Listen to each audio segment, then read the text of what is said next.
Welcome back. 9:46 is now the time. The birth of a child is an exciting and sometimes anxious time for parents, but writing down a birth plan may help ease the process.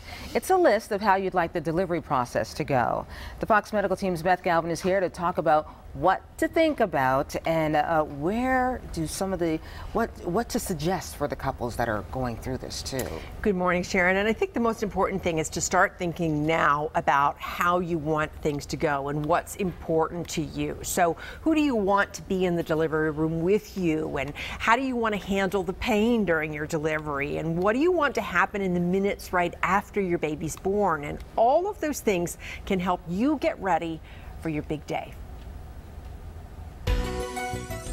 If you're expecting a baby, now's a good time to think about a plan. It's good to think through what you might want, right? Birth is an experience. It's not just I'm going to the hospital, to the birth center, or if you're doing a home birth. You want to think about how do you want this to go? To answer that question, Alexis Dunn, a research assistant professor at the Emory School of Nursing and certified nurse midwife, says some of her patients are sitting down with their partners and creating a birth plan. What do we want at birth? Do we want our baby, once they're born, to be placed on the chest for skin to skin? Do we want immediate breastfeeding?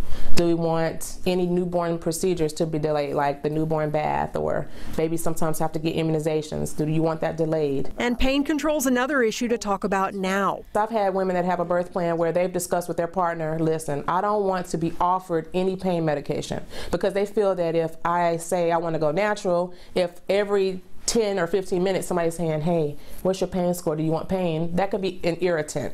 So they might discuss with their partner and put in their birth plan, I don't want to even be offered pain medicine. If I want some, I will ask for it. And Dunn says an online search for birth plan can help parents to be come up with a list of things that are important to them. But a lot of them, I think they like having a document that they can share with their nurse, with their provider, with their family members that come in. But Dunn cautions birth can be unpredictable, even with the best laid plans. So yes, I think it's really good to think about it, but also to remember that it's a plan. So it's not like, this is what I'm gonna get, this is what I want.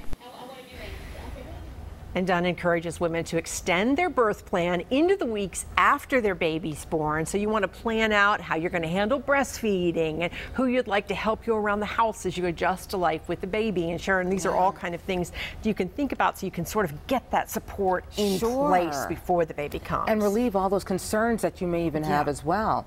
So how can you make sure that your doctor or your midwife is actually on board with your birth plan? So I think it's in your approach. I mean, I think that the American Pregnancy Association really suggests making your plan positive. So saying, we would like to do this, we hope to do this, rather than we don't want to do this, we don't want to do this, we don't want to do this. Sure. And that way you're kind of working with the professional who's there to bring your baby into the world so that both of you are on the same page. And you don't want to think about this, but should you write down, like put it in writing, if there are any kind of medical complications, what you want your doctor to do, like with a C-section, for instance? I think it's a good idea, you know, not necessarily because it's going to be the plan, but it gets you sort of thinking about the what ifs, and it gets you on the same page with your doctor saying, this is the way I would like it to go. If I need emergency, intervention, this is what I'm comfortable with. So you two know each other going into this and how each other's thinking. Great information. As always, thanks, Beth. Sharon.